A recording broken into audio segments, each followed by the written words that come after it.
Hello and welcome to Trails Worth Hiking, the show that brings you some of the most interesting backpacking and trekking routes in the world. I'm your host, Jeremy Pendry. On most episodes, we bring you the story and history of a trail and then tell you what it's like to hike the trail and how you can do it. But on this special episode, we're doing something a little different. We're going to be talking about training for your next big adventure. So stay tuned, and together we'll learn about how to train for our next big hiking trip.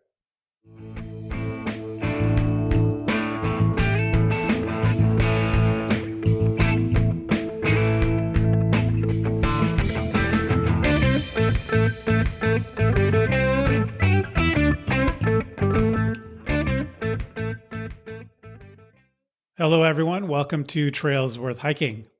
On this special episode, our guest is Marcus Shapiro, who runs a business called Fit for Trips. Marcus has spent years and years helping people train to accomplish big outdoor adventure goals, from climbs to summit big peaks to longer thru hikes. Marcus has good advice for thinking about how to approach those kinds of adventures and everything in between. I had this conversation with Marcus before I hiked the Colorado Trail, so you'll hear some of my concerns that I was raising with Marcus as I was about to undertake the Colorado Trail, and I was in the midst of my training at the time. So let's listen to my conversation with Marcus, and then we'll come back and talk about the training I did for the Colorado Trail and some of my reflections on training for a hike after listening to Marcus and also doing my own training. Before we jump into the conversation with Marcus, I want to remind you about the Trails Worth Hiking meal kit that our sponsor, Outdoor Herbivore, is offering right now. It'll be offered through the end of the year, I believe. So it's a great opportunity right now to get this meal kit as a holiday gift for your hiking and backpacking and trekking friends and family. As a reminder, the kit includes the 3 meals that I think I could eat basically nonstop, day after day, hiking a long distance. And during the Colorado Trail hike, it is pretty much what I ate most of the time. So it's a breakfast, a lunch, and a dinner. The breakfast is the toasted sunburst muesli. This is a fruit and nut muesli with lightly sweetened organic soy milk. And it's packed with flavor and calories to get you going in the morning. You can enjoy this hot or cold.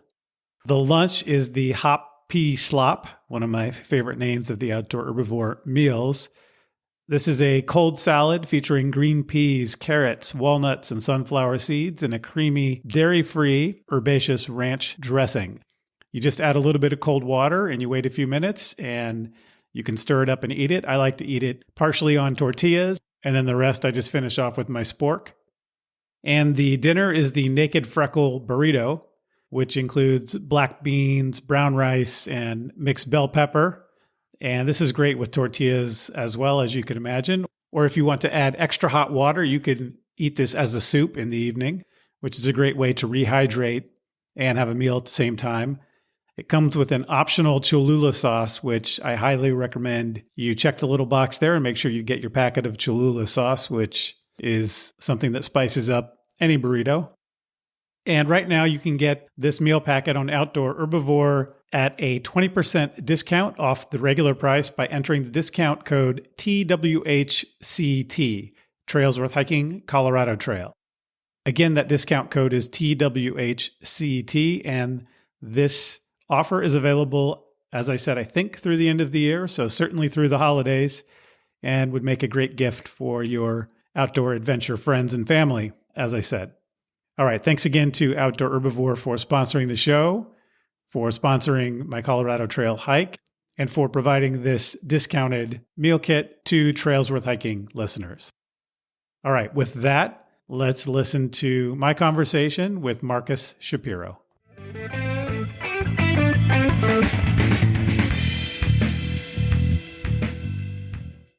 Marcus Shapiro, welcome to the show. Thank you for being here. Yeah, really happy to be here. Very excited. I love what you do.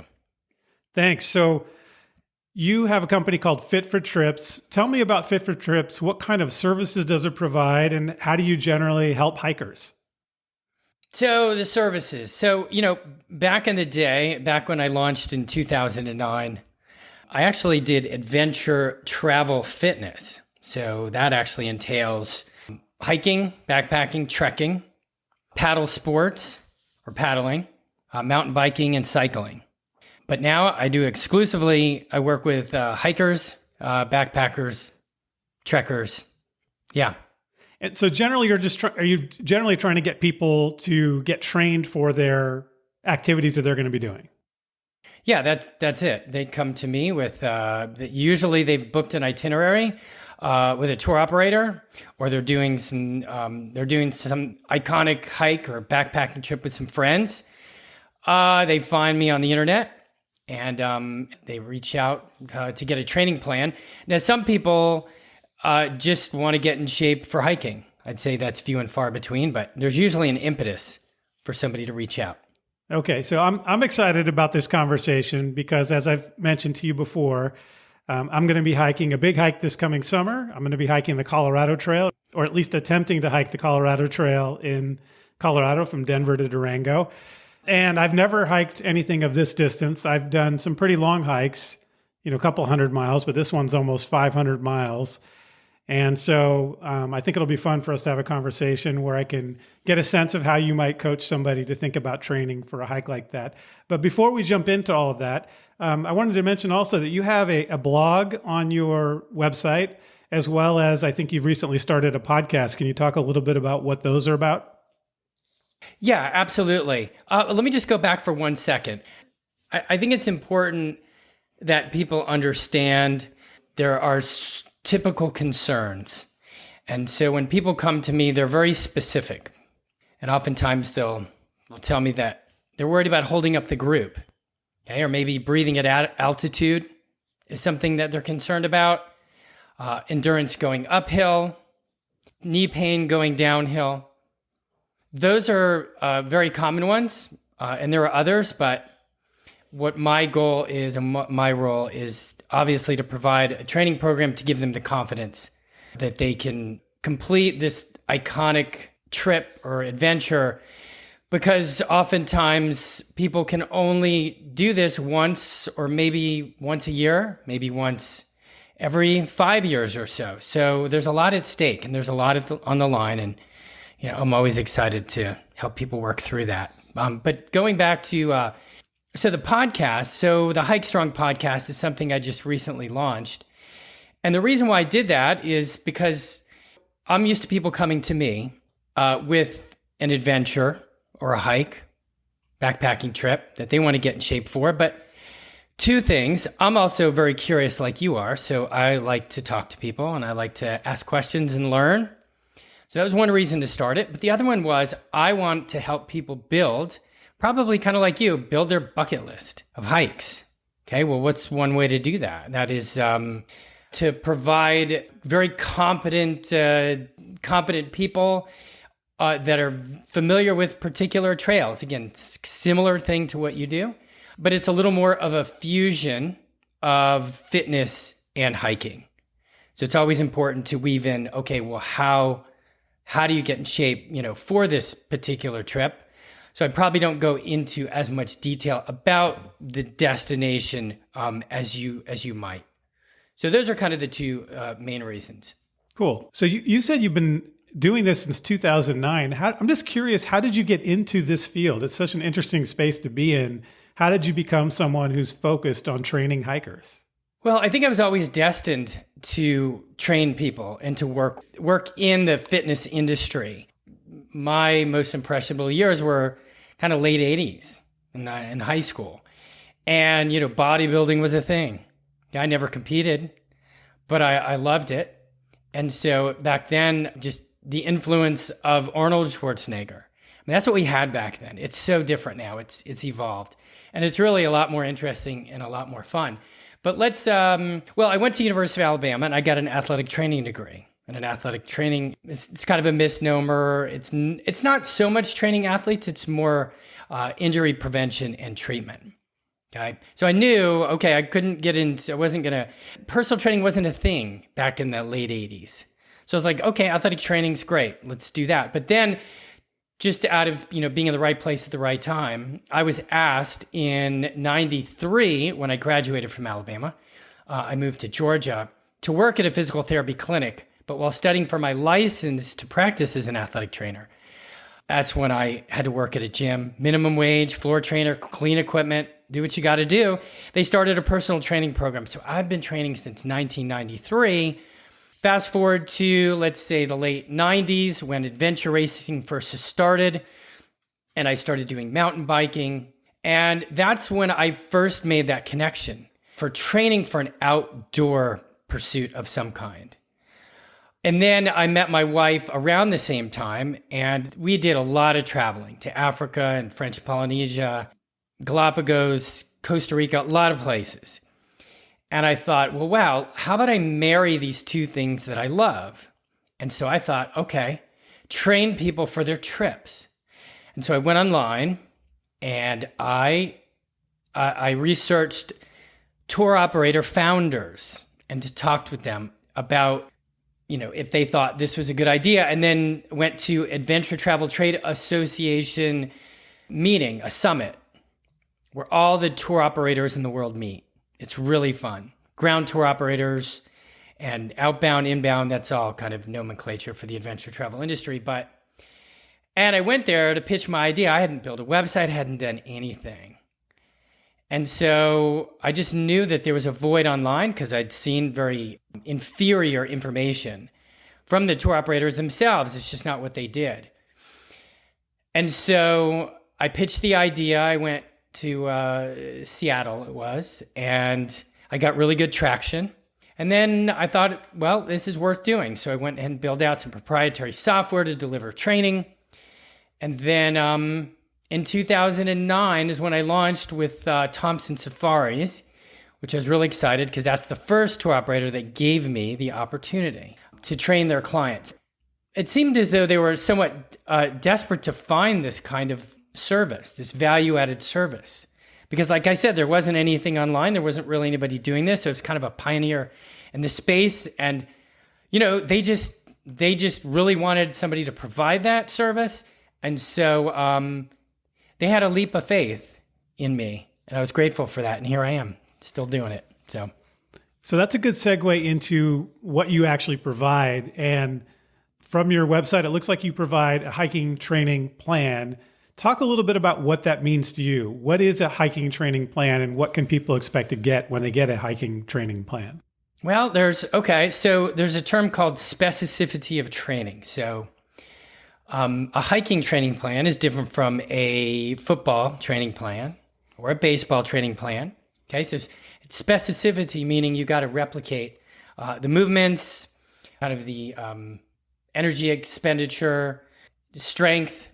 There are very specific things to hiking that aren't in a lot of other typical sports disciplines.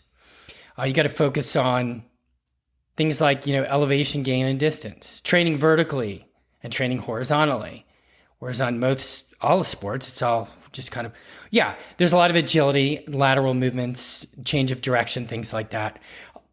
Hiking and trekking, backpacking, it is more straight ahead. You don't really do a lot of agility, although some of the unique stuff that I do, because of my understanding of training sports, I kind of weave that stuff in. But training on unstable surfaces, other sports incorporate that. But carrying loads, there's really not much else. Other kind of training program where carrying loads is critical to success. So on your website, you've got what you call the 3 primary questions. And I thought it might be helpful if we just went through them with the hike that I'm planning and see if we could talk through those questions. So what's the first question you ask?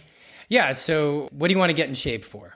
Okay. And for me, this is going to be a 500-mile hike in the mountains, a long distance hike. Okay. And then what's your second question? Taking notes. All right. Okay. All right.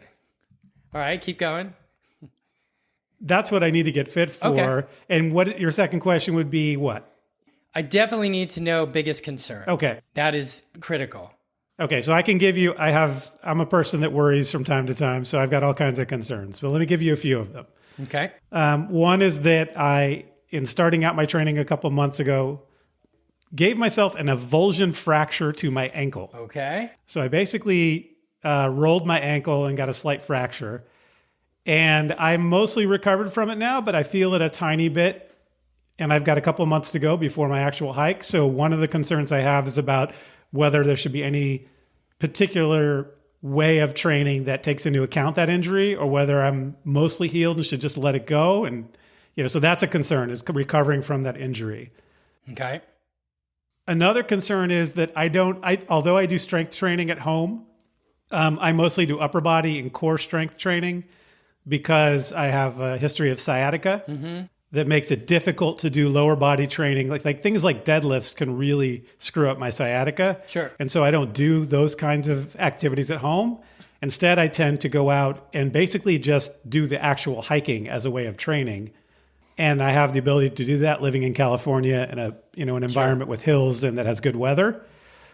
So I'm kind of concerned about whether is there anything I should be thinking about doing from a weight training perspective for my lower body that, maybe, or is it, carrying a weighted pack and just getting out there, that should be sufficient. So that's one thing I'm thinking about. Okay. I guess let me give you one more before, Sure. and then I'll let you. Yeah. Another thing that I'm thinking about is sort of like, what's the ideal way, and this is probably a more common question, which is the ideal way to get to being able to do long consecutive days when in training, I'm not going to have the time to do long consecutive days. Having a full-time job during the week, I can do Saturday, Sunday, but during the week, I've got to do shorter training sessions. And so I'm trying to work up to being able to do 15 plus miles a day, every day for 6 or 7 days straight, take a day off and then rinse and repeat. And so those are some of the big things I'm thinking about. Okay. All right. So if I miss something, you'll let me know. Let's let's somewhat go in reverse order here. And by the way, you already answered the third question. That's what's your current training plan? Okay. So you've covered the three important things. And this is typically in the initial consultation, let's call it, or a conversation that I have with people. My goal in that initial conversation is to provide a level of confidence that they know that they're confident when they get off the phone call, that they know how to train between now and their departure date. Okay. Sometimes people are on the right track, and all I'm there to do is affirm that what they're doing is great. Okay. And that happens sometimes. The second thing is they're close. I provide them some tips. And again, they work independently, and I never have to tell anybody I never have to twist anybody's arm about training with me, because in the conversation, it'll just naturally occur to them. If they feel like they need help, they'll ask me, and they often do. And they say, "Hey, Marcus, what does it look like to work with you?" But anyway, so that's in that conversation, I asked those three questions. But let's talk about, doing a thru hike and just not having the time to, to do long hikes daily. So really, it depends. Okay, so let's do it this way. So let's have you take your 4 longest days, okay? And your 4 days, you're going to have the most elevation gain, total elevation gain, okay?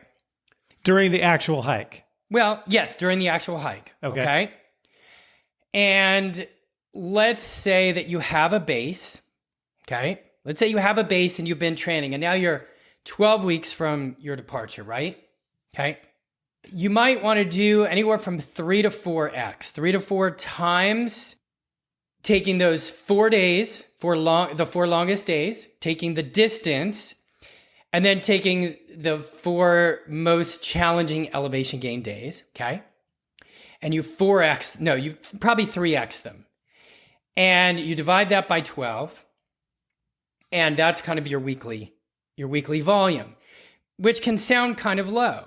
And it might be. That's where the custom comes in. I'm giving you some real general, kind of a general approach, not necessarily how I always work with somebody.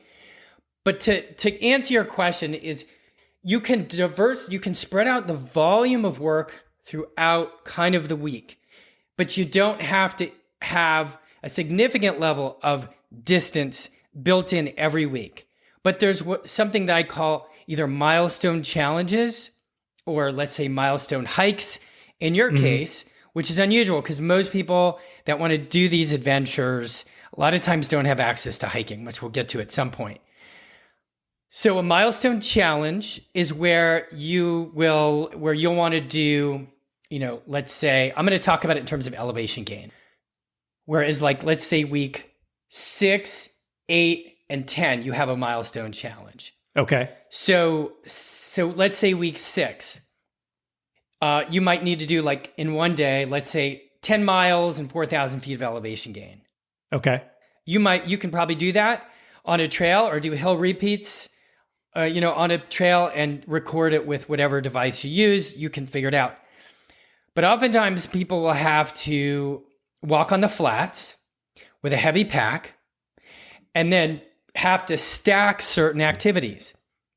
Like, for example, treadmill, stairs, sometimes stepper machine. Those things aren't all equal, but nonetheless, you stack it so that you get a total of 4,000 feet of elevation gain.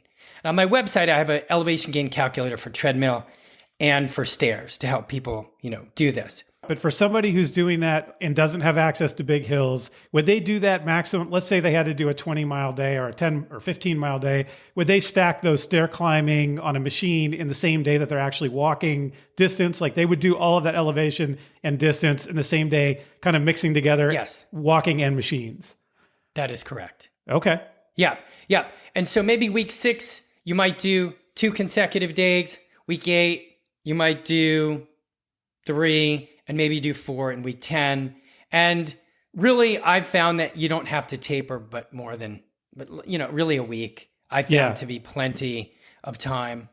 If you wanted to be more conservative approach or a more aggressive approach, then you might start in week 4 and you might start doing some consecutive, which means if you're going to do like a consecutive milestone hike or challenge at the beginning of the week, you might throw in some training at the beginning of the week, give you 2-3 days to recover, and then see how you respond when you hit your challenges, if that makes sense. Okay. So you can do the milestone hike like Saturday and Sunday, give yourself some time, see how your body feels, and then don't go back to even probably the shorter hikes until you feel like have some recovery time there or? Well, okay. So what I was saying about the recovery time, and we can talk about it both ways. When you're going to do a milestone challenge, make sure that you give yourself a few days to recover. Okay. From early in the week. If you're going to do it Saturday, Sunday, maybe give yourself sometimes even Tuesday, Wednesday, Thursday to see how you respond to the training with recovery, right? So you want to go into it recovered and see how you feel. It's a good barometer. Does that make sense? Yeah. And then after you do a milestone challenge, oftentimes the next day, look at it as more of a recovery day, an active recovery day. Go for an easy walk. Sometimes people need 2 days, but once you're that far into your training program, you can be more aggressive and worry less about recovery, but you still have to be careful. I mean, you have to know your body. So you don't have to take as many days off after some milestone challenges, but yeah, ultimately I have to get to a point where I can do day after day. And I know I won't have the hardest days every day, even on the real hike, but there's going to be that element of just covering the miles every day on the real hike. Yes. Do you want to talk about your injury in the ankle? And I can kind of generalize some things? Sure. Yeah. Okay. So you're talking about the avulsion fracture. So my guess is you had, certainly post-injury, you had limited range of motion in your ankle joint is my guess. Yes. And do you still have limited range of motion? No, I don't have limited range of motion anymore. It's been 2 months now as we're talking. So it's, like I said, it feels almost 95% recovered. Every once in a while I feel it a little bit and I wonder what's going on. But for the most part, like when I'm out hiking, I'm not feeling it much, if at all. Okay. And I know I'm making this kind of specific to you, but I can broaden it out. So for example, if you have an injury in the ankle joint, then you are going to lose mobility. If you lose mobility in your ankle, the joint above it is going to have to compensate for that lack of mobility. And the knee joint is not a mobile joint. It's what they call a stable joint. So you need to really work hard, go to physical therapy, do what they tell you to do, get a full range of motion and of course strength in that ankle joint so that your knee joint does not begin to develop some kind of chronic issue. Now, if you have a knee injury, Yeah. knee injury is a stable joint, but if you have an injury, oftentimes it might make ligaments more lax or something like that. Well, the knee joint is a stable joint. Well, what happens if you have laxity, let's say, or extra mobility in a joint that's not natural? Then the joint above, like your hip and your knee, are both mobile joints. They're going to start to stiffen up to compensate for that lack of stability in the knee. Anyway, I don't want to complicate things, but I guess the main point is if you have a joint injury or an orthopedic injury, go to physical therapy, get your range of motion back, get your function. Okay. Now, if somebody doesn't have that, I don't want to discourage. I work with people all the time that have issues and they're not perfect. So we're talking about a perfect world. But when you have some kind of bucket list hike and you want to do something, your body's not perfect. Look, there are inherent risks with all this stuff and you just do it and you go for it. And if you get hurt, I guess you get hurt. I mean, what are people going to do? Just not, do anything anymore? So I don't know. No, that's good advice. And I think that the thing you mentioned that really struck home to me is about how the knee is affected by the limited range of motion of the ankle. Because when I was recovering, I was doing too much and I started to get a little bit of pain in my knee and I had to back off because I was walking on a stiff leg. Yeah. And it was putting extra stress on the knee. So it's fun, when you mentioned that, it hit home that was happening a bit. My wife and I were actually on vacation in Mexico for a week and I had a, boot on and I was wandering all over town. Right. And within a week of that, my knee was hurting, but now it's much better now and my ankle's much better. But I did realize that I needed to wait until my ankle was better before I spent more time walking. Yeah. All right. So you just corroborated that. Good. Yeah, exactly. The audience appreciates that. So now I guess you already answered the question, but just so I make sure I understand, it sounds like that if I'm incorporating these milestone hikes every so often and I'm keeping up a pretty good, like maybe I'm hiking a longer hike on a Saturday, but hiking some during the week, but not as long, that I will be able to get there and that's going to be sufficient to be able to pull off, a hike of the length that we're talking about. Yeah. And you did clarify something. So typically during the week, even when it's not like a milestone challenge week, you still want to do one long. Most people have time for at least one long hike or walk. Yes. Okay. One thing that you mentioned on your website is the Fit for Trips Big Five, as far as training. I don't know if the right word is methods or practices, but could you talk about what those things are? Yeah, sure. So the Fit for Trips Big Five. So really 5 pillars that everyone should weave into their hiking training program. Okay. So you got walk inclines, you got walk stairs, walk lunges, walk far, and HIIT training. And so basically you have to walk inclines because you need to make sure that you lengthen your Achilles and your calf and plantar fascia. And if all you're doing is walking flats, if let's say you live in Florida or something, you could develop some kind of acute inflammation in those areas if you're not acclimated to that. Okay. So you got to do walk inclines. Then walking stairs. Now, walking stairs, if you visualize the handrail on a stair, that's a pretty steep grade. That, without stairs, is a scrambling hike. I mean, that's pretty challenging. So you get really the benefit of an aggressive climb. And you get strength and endurance when you go up the stairs. And when you come down the stairs, you're developing what's called eccentric strength, okay? And that's what gives people the confidence to go downhill, and it makes people more sure-footed, and it will help prevent some of that, that acute inflammation that people can get when going frequent and steep downhills on any kind of thru hike or whatever. So that's stairs. Now, it's not stairs or incline. I'm sorry, because stairs don't have an incline.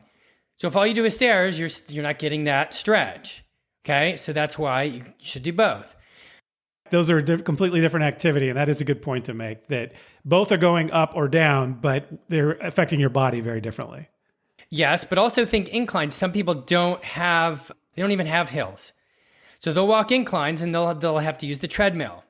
And treadmill and hills with hikes and just hills in general, because some people can drive to the base of a hill and do hill repeats. So that's considered incline.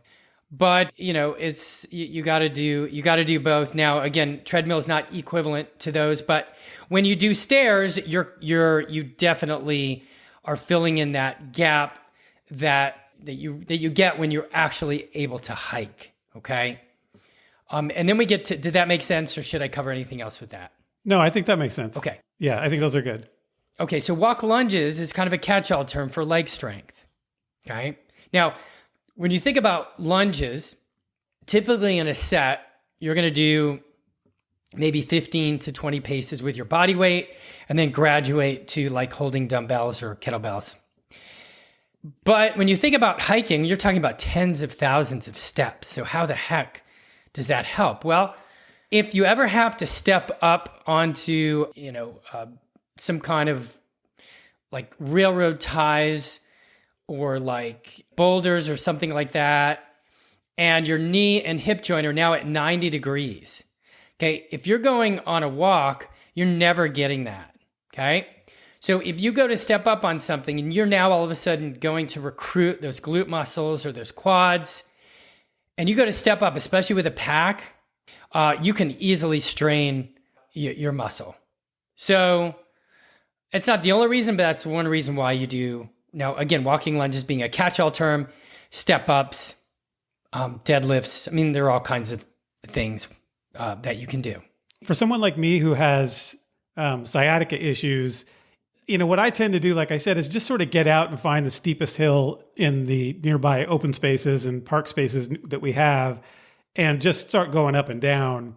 And I might do things intentionally, like stretching out my stride or climbing up a steeper version of something to try to get that kind of activity. Is that going to be, like you said, really, if you're doing actual hiking, you're getting more reps than if you're sitting in your garage or in your home.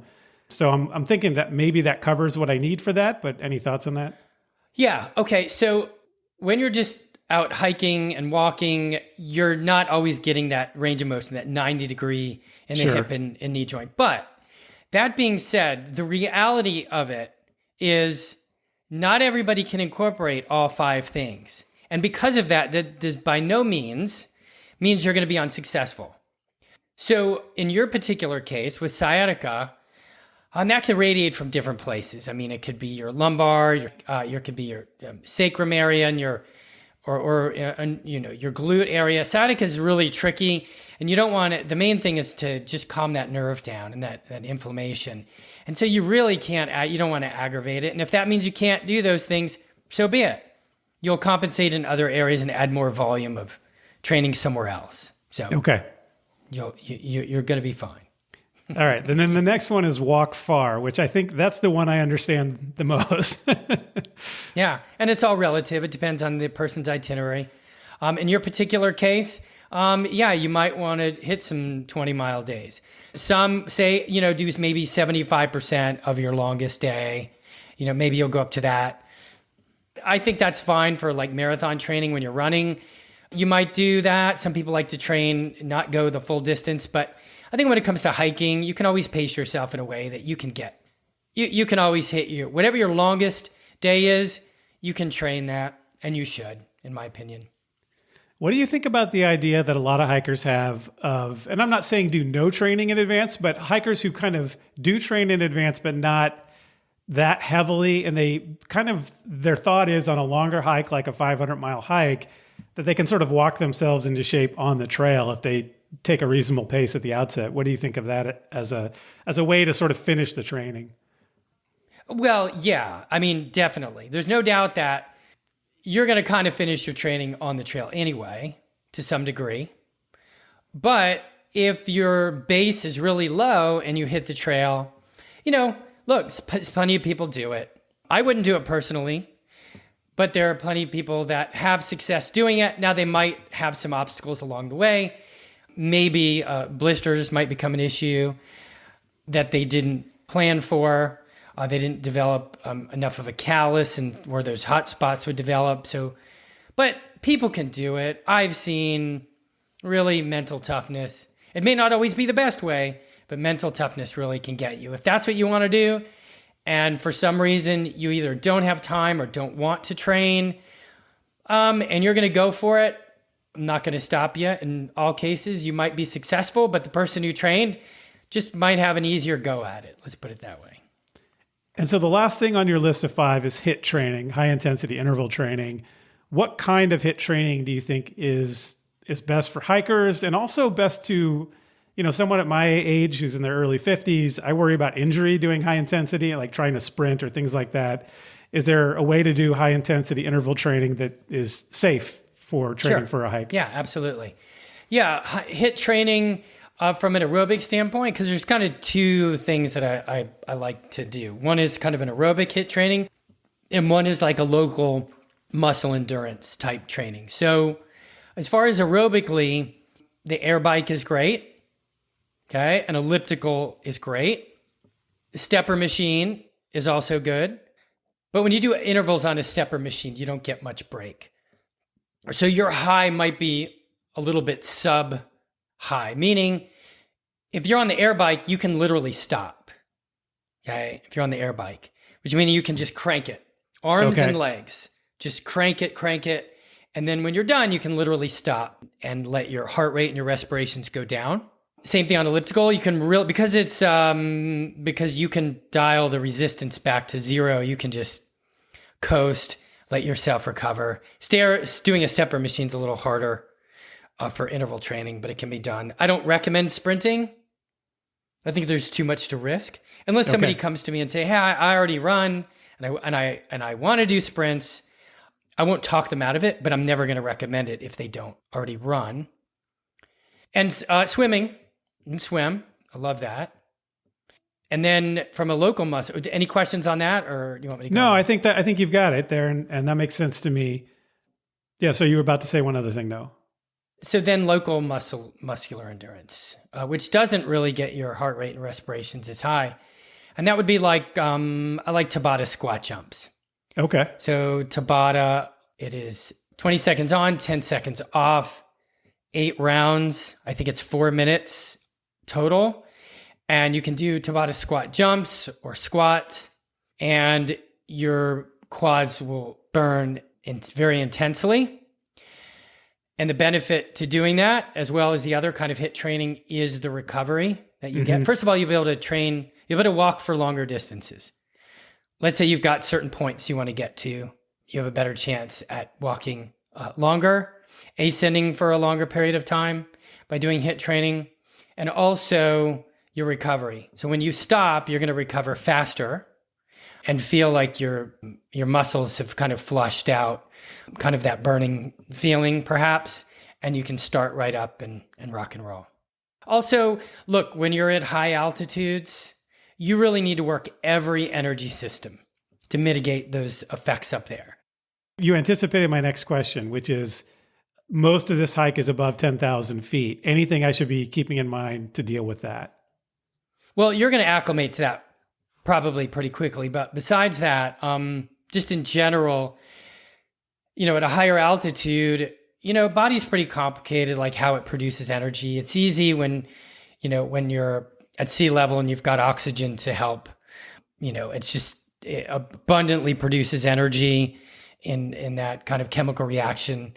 But at altitude, you need to be able to recruit energy in any way the body demands it. And so HIIT training is on the furthest spectrum from walking, a 20-mile hike. Like they're totally different. And then hitting everything in between, and then helps mitigate.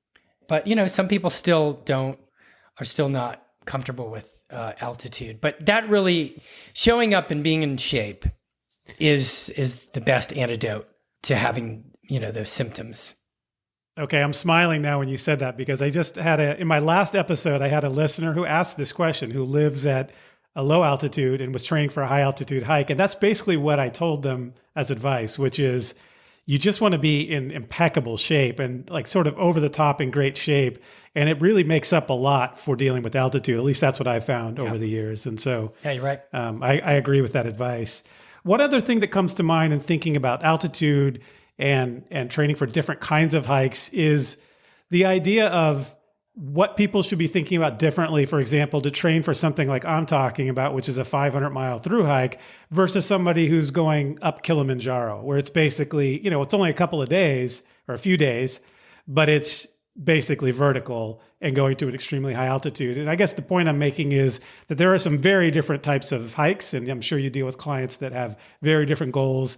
And I'm just thinking of those two as sort of extremes from each other, and whether there's a different way you would approach one versus the other.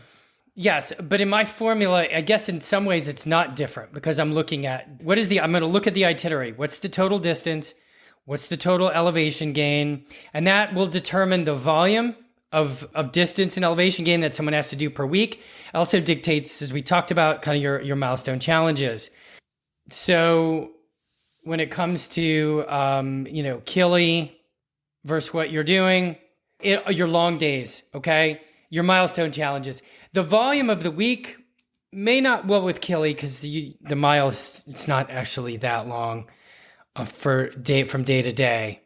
But you might have a hike that, because if you're doing a 4-day trip, 4-day itinerary, and you're doing a thru hike that, let's say, has 4 of their longest days are the same as the 4-day trip, right? It might look very similar in terms of volume, except for the milestone challenges. That's kind of where the big difference is, if that makes sense. I'll probably be more aggressive with somebody. And also pack weight too. I'll exaggerate pack weight for a thru hiker. Oh, that's a good question as well. On my training hikes, I've been taking a day pack with a bike chain and some sandbag weights. I assume that you think, I don't know for sure, but it sounds like you're saying it is good to train with some weight. Absolutely. Yeah. Okay. You always want to try to overcompensate. There are times if somebody has a chronic issue and they're going to get hurt during the training from being too aggressive, you want to show up to the trailhead, without any injuries if possible. So if something's bothering you, don't do it. And then that might just mean on your trip, you gotta exude a little bit more mental toughness if you had to dial some things back. Yeah. So a few sort of big picture questions. What is the one thing people should do that they are not typically doing to prepare for a big hike? Is there something that you find that people are missing typically when you talk to them? Or sort of what are the big holes in people's training plans that you tend to see most often? I think one of the best things is not to cram your training in at the end. Okay. I'll talk to people in two kind of phases. One I call the base phase and one I call the peak phase. So especially if somebody contacts me early, they want to build up some confidence early on, I'll get them started on a base phase type training plan, which just means there's less volume and intensity involved. It's also a good opportunity. You don't want to wait till 12 weeks before your departure date to find out that, you start to climb stairs and you feeling something really uncomfortable, or you start to carry some pack weight and it doesn't feel right. And so you want to kind of iron some of these things out prior to 12 weeks in departure. And you want to build a base because, well, I've got kind of a formula of how much volume of, let's say, for example, let's do it this way. If you have a good base, okay, then we can 4 and even 5x the distance and elevation gain that I want you to train over that 12-week period, okay? Mm-hmm. But if you don't have much of a base, then I might be only to do 1 or 2 times. So we can't do as much work because you're going to get hurt. Well, what does that mean? That doesn't mean that when you get to the trailhead, you won't be ready. It just means that if you're with other people that did a nice base period and then up to their volume intensity in a peak phase, they're going to perform better than you, if that makes sense. Yeah. Another question I had is, what is the biggest obstacle people have to effective training? And the thing that comes to mind for me is just people's lack of time. But I don't know if there's something else that's a big problem for most people. Yeah, you nailed it. It's really time, and it's less motivation because there's a lot at stake and they're real excited about this. They don't want to be embarrassed that they can't do it. And they don't want to be disappointed themselves, or they're going with a group.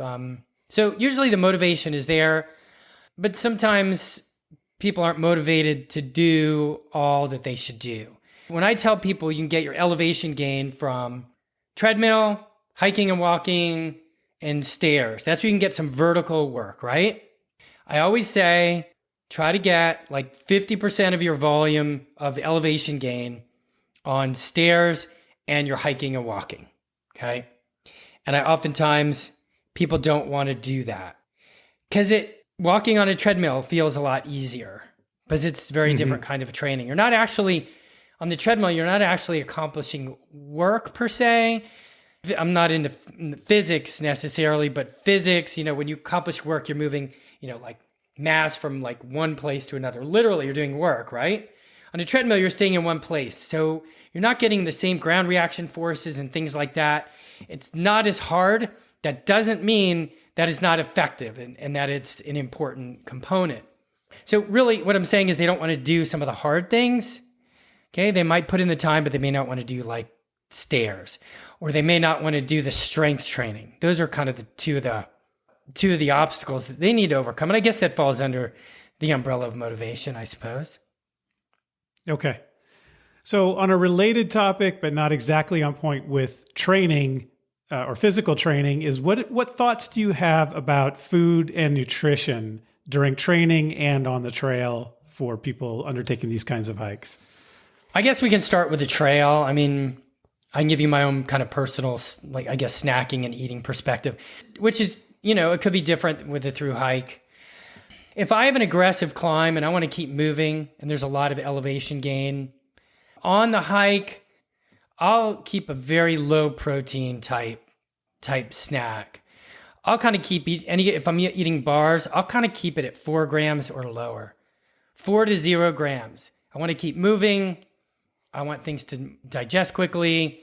It's when it's an easy hike or you're going to get a long stop, then it's good to get all your macros in there, get your protein and your fat and stuff like that. But a lot of times on some of the training hikes that people will do to get in shape for these trips, a lot of times it's more, you keep moving and it's more of a carb kind of based. Yeah, protein is, I don't like it when I'm working hard.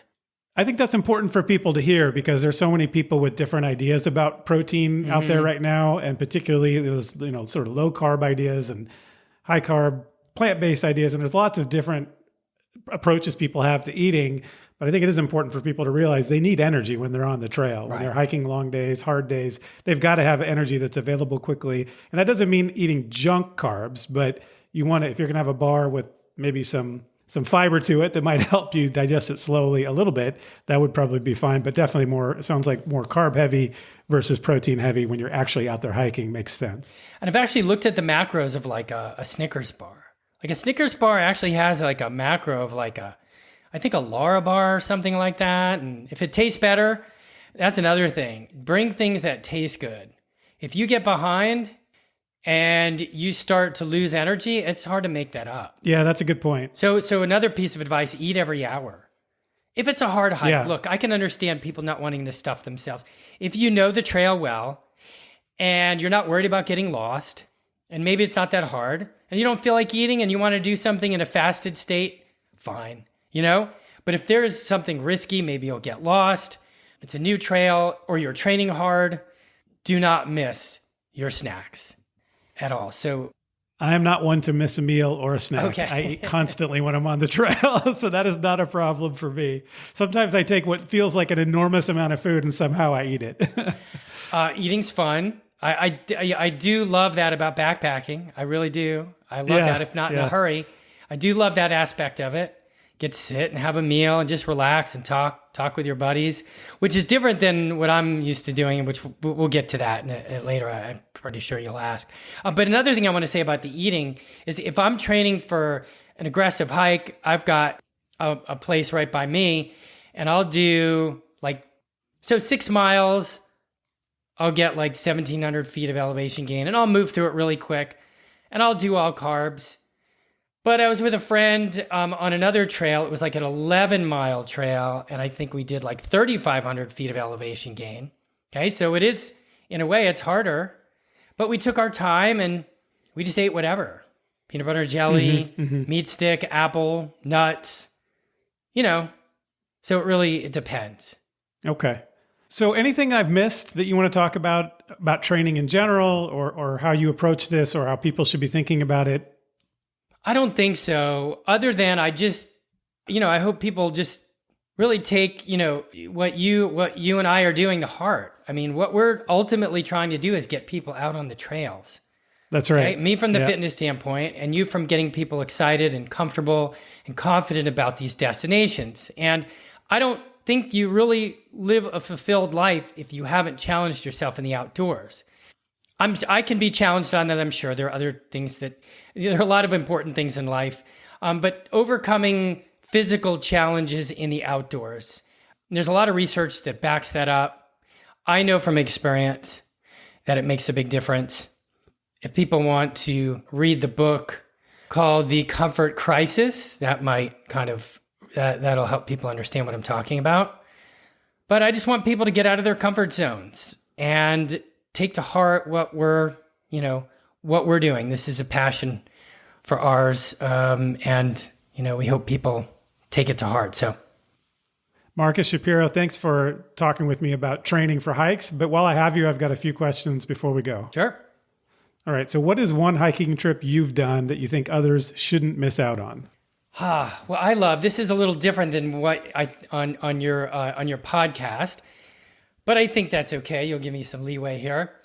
Sure. Yes, I did a really fun itinerary that we customized in Arizona. We were going to go out to Arizona to do rim to rim. And for us, we were like, one day we're not going to fly out there to do rim to rim. It's just, we weren't going to do it. We're like, all right, well, what else are we going to do? Okay, let's do this. Let's summit the highest peak in Arizona. Great. Okay, Mount Humphreys. Well, that's cool. Well, that's only 2 things, so that's not enough. So let's do a third thing. All right, let's do the iconic cathedral hike, which we did like a 10-mile loop, 1,000 feet of elevation gain, some fun scrambling. So we had 3 really unique things, and we did them back to back. Day 1 was Cathedral Rock, 2 was Mount Humphreys, and 3 we went rim to rim. You did rim to rim in a day. And that was day 3. And it was great. Oh, man, we had so much fun. So it's a very unique way to approach. It's not connected. You are going to have to drive and, stay in, different Airbnbs and stuff. But, I like what you've just described, though, because even though on my podcast, I'm typically presenting a hike that's sort of an established route and that people can find information on and follow, I do think it's important for people to think about what they want to do and to try things that are different. And something like that is fantastic, where you've got a certain amount of time, you've got one thing in mind, you find a few other things, and you put it all together and make something that works for you and the people you're with. So I love it. Okay. What is the next trip on your list? We're kind of talking about that now. We do an adventure every year. Since I've done rim to rim, and I went down to Havasupai, which was really fun. I actually did that with my family a long time ago. There's a lot of rugged terrain in between in the Grand Canyon. Okay. Really neat stuff. You're thinking about, it sounds like you're like contemplating what you might do to cover some of that territory. Yeah, there's really a lot. One thing that really is interesting to me is it's a rim to rim itinerary, but you actually cross the Colorado River. You actually float across. Actually, kind of something like that. Again, we're talking about it. And who knows, maybe we'll go and do some more 14ers in Colorado. I don't know. Something extreme. Okay. You're into extreme. I guess everybody's idea of extreme is different, but if you're doing some 14ers in Colorado, particularly in the Collegiate Peaks area, you might see me below you passing by on the trail. So okay. A couple more questions about a little bit more on the existential side of things. What's the most valuable thing that you've learned being a hiking coach? Well, that's, I think, dealing with people. I guess empathy, with people. People go through, like, for example, today I was talking with a client and we had an important thing we needed to cover today. And she had to bail because her mom's dying, Yeah. So empathy and people having a hard day. and you look at their chart on Sunday and you see that they didn't hit their goals. Okay, well, what good is it to do to, be highly critical, You've got to learn to roll with it and help people get through it and find ways to motivate them. I just found it's kind of my way to serve. I get up every day excited about what I'm doing and, who is going to reach out to me, what destination they're going to go to, what their concerns are. So I'm kind of went a little bit beyond what you asked, but. No, that's great. I mean, I think it's true. And I think you're really lucky in a way, right? Because you are helping people achieve their dreams, right? These are people who are coming to you because they have something that they've either always wanted to do or discovered. And these are big dreams. These are not, small things. These are going to be important moments in people's lives. And so you definitely have to handle people in a certain way and be empathetic and understanding of what they're going through as they prepare to do something that's so important to them. So that's great. Last question. What is the most valuable training advice you've learned that you can share with the listeners? If you could tell them one thing to come away with from a training advice perspective. Well, you don't have to hike to get in shape for hiking. And I'll tell you, I get a lot of haters online about that. But I have to explain. Okay. People get actually angry with me when I post stuff like that. But I want you to think about it. I want the listener to think about this too. How many of you live in, New York City, or you live in the flats of Miami or something like that? And if you were to just take the advice of these people where, oh no, you gotta throw in a heavy pack and you have to go hiking and you have to hike multiple times a day, how many people would go on these adventures? They wouldn't. Right. So that takes me back to the Fit for Trips Big Five. And now we're kind of somewhat back where we started. That's why I came up with the Fit for Trips Big Five, because most people can't hike to get in shape for hiking. And by no means does it mean that you cannot really do any kind of iconic bucket list adventure that you want to, you want to conquer. I think that's a great place to leave it. Marcus Shapiro, thanks for coming on the show. I appreciate it. It was my pleasure. Thanks for having me.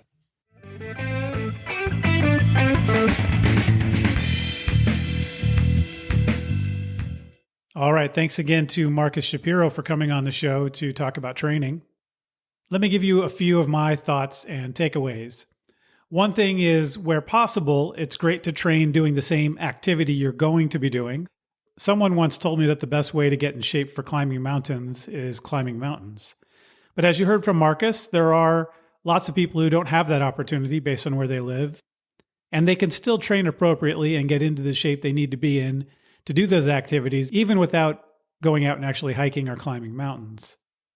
But if you can do the actual thing you're going to be doing, all the better. Another thing that came through in my conversation with Marcus is consider the features of the activity you're going to be doing. So for example, in backpacking, you are carrying weight. As Marcus points out, that's not something you do in a lot of activities. So if you're going to train, you should train with weight. You should also think about the distances you're going to be covering. So training for a thru hike is going to involve longer distances for training than if training for shorter days on a steeper climb. If you're going to be ascending and descending a lot, it's important to train in an environment that allows you to do that. Another thing that came through to me is Marcus's advice on training for a variety of movements. As he pointed out, stairs and inclines are not the same thing. You need to train for both if you're going to be in an environment that has both. Road walking won't prepare you for a big 2-foot step up or down with a pack on, for example. So if you're going to be on rocky, steep, rooty trails, walking on roads is not going to get you into the kind of shape you need to be in for that.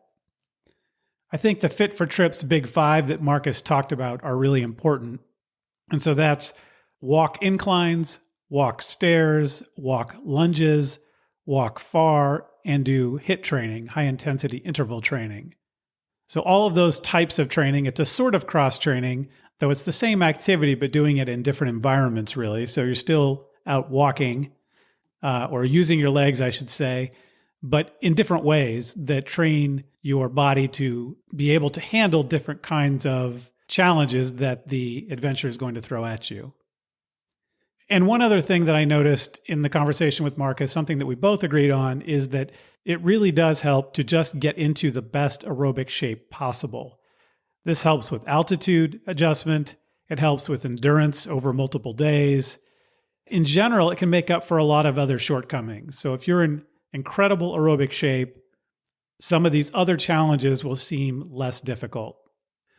All right, so those are some of my takeaways from the conversation with Marcus. But I also want to talk about the training I did for the Colorado Trail and how that worked out. As I mentioned in the conversation with Marcus, I broke my ankle in March, a few months before I was going to go out on the Colorado Trail. And as I was working to get the ankle back into shape, it was my biggest concern. But as it turned out, it really didn't have to be, because by the time I hiked in late July in Colorado, I was fine. My ankle was fine. There was no problem with my ankle. So I spent a lot of time worrying about something that ultimately didn't prove to be an issue. That said, it did set me back a bit in my aerobic training. But as I talked about with Marcus, for a long distance hiker, a lot of the aerobic training is going to happen on the trail. And that's what happened with me. I did work hard to get into good aerobic shape before I went out on the trail, but I still was not in the aerobic shape I really wanted to be in when I started the trail. But I did get there after hiking for days and days. I should say I thought it was only going to take me a few days to get my trail legs, but it took me more like 2 to 2.5 weeks. And so that's something to keep in mind. I was in decent aerobic shape, but not the kind of shape I really needed to be in. And things were a struggle for the first part of the hike. And I noticed as I went along that I was getting into better and better aerobic shape, and that my legs were getting stronger and stronger on the kind of terrain that we were covering. That said, I do think it's important to get the best head start you can from training. So I wouldn't go into it cold, but just know that you're not going to be in the exact shape you need to be for a lot of these kinds of adventures, but you do the best you can and you go from there. One way to make that work best is to start out slow. And for me, that meant having shorter mileage day goals at the outset of the hike and to increase the mileage as I went along, as I got into better shape. Interestingly, this wasn't a conscious thing. It just happened. So, as I think I mentioned in the Colorado Trail episode, at the beginning, I was really struggling to do 15 miles a day, but eventually it became 17, and eventually it became 20, and then by the end, it was more like 22 to 23 to 24 even. But I didn't consciously increase my mileage. It just happened as I felt more comfortable doing longer days and more miles. One other thing I can attest to now after having done a hike like the Colorado Trail is that the Fit for Trips Big Five that Marcus talked about really do matter.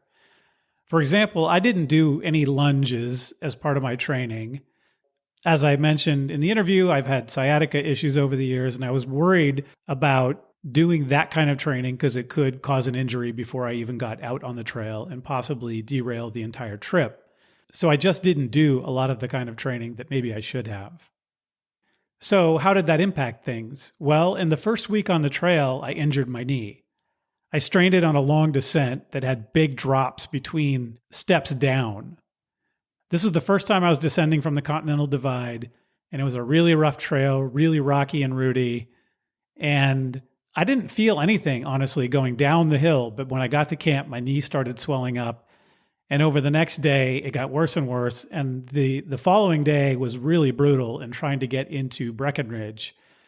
I actually went to a doctor on my day off in Breckenridge because I was afraid that I had really injured my knee.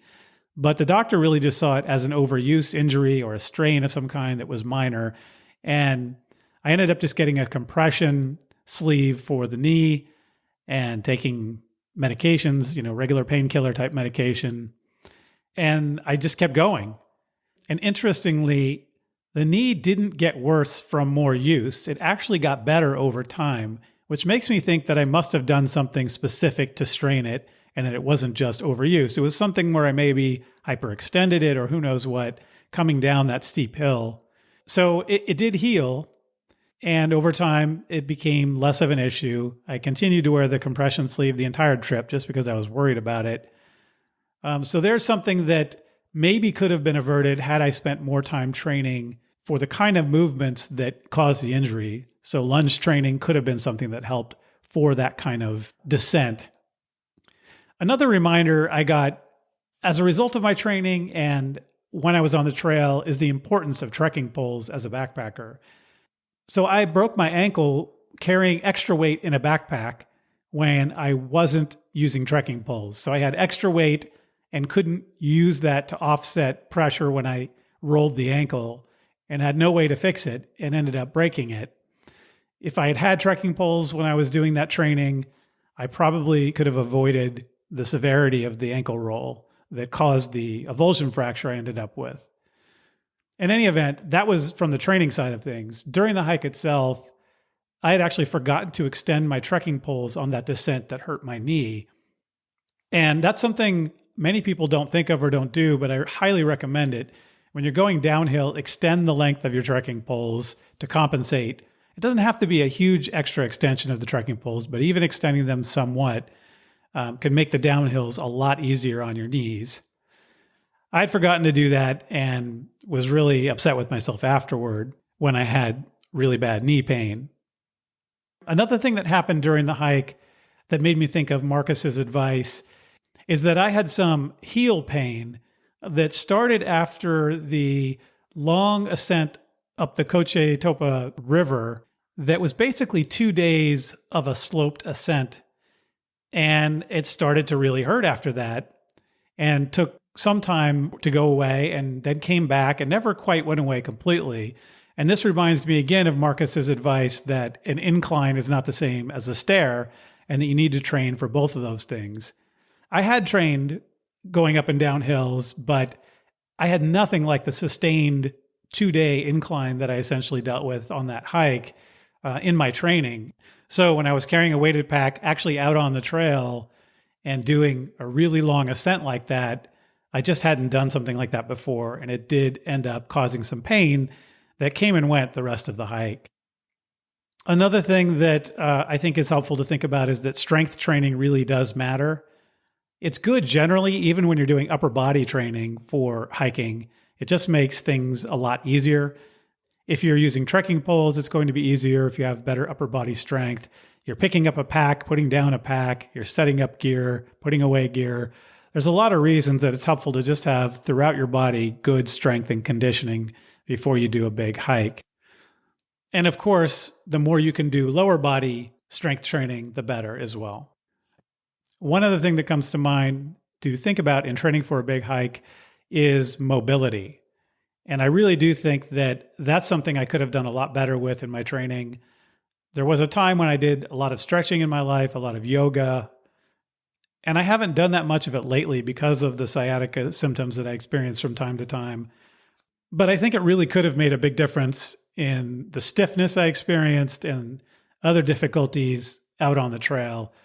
So in addition to strength training, in addition to aerobic training, in addition to doing all the hiking you can do and following Marcus's advice for the 5 different kinds of movements you need to work on, I think you also could think about exercises that help with mobility, like the kinds of exercises you would do through yoga or just stretching or possibly Pilates.